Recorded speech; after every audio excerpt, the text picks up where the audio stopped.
बुद्ध ने युवक को सत्संग का महत्व समझाया। महात्मा बुद्ध एक गांव में ठहरे हुए थे। वे प्रतिदिन शाम को वहां पर सत्संग करते थे।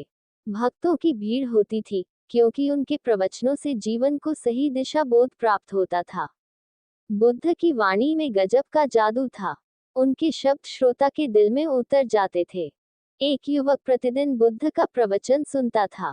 एक दिन जब प्रवचन समाप्त हो गए, तो वह बुद्ध के पास गया और बोला, महाराज, मैं काफी दिनों से आपके प्रवचन सुन रहा हूँ, किंतु यहाँ से जाने के बाद मैं अपने गृहस्थ जीवन में वैसा सदाचरण नहीं कर पाता, जैसा यहाँ से सुनकर जाता हूँ। इससे सत्संग के महत्व पर शंका भी होने लगती है। बताए, मैं क्या करूं? बुद्ध ने युवक को बांस की एक टोकरी देते हुए उसमें पानी भरकर लाने के लिए कहा। युवक टोकरी में जल भरने में असफल रहा। बुद्ध ने ये कार्य निरंतर जारी रखने के लिए कहा। युवक प्रतिदिन टोकरी में जल भरने का प्रयास करता, किंतु सफल नहीं हो पाता। कुछ दिनों बाद बुद्ध ने उससे पूछा, इतने दिनों से टोकरी में लगातार जल डालने से क्या टोकरी में कोई फर्क नजर आया? उद्धरण चिन्ह। युवक बोला, एक फर्क जरूर नजर आया है।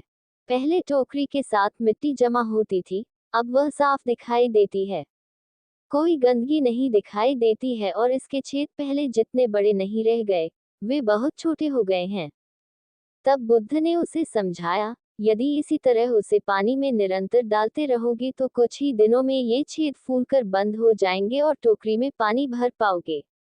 इसी प्रकार जो निरंतर सत्संग करते हैं, उनका मन एक दिन अवश्य निर्मल हो जाता है। अवगुणों के छिद्र भरने लगते हैं और गुणों का जल भरने लगता है। युवक ने बुद्ध से अपनी समस्या का समाधान पा लिया।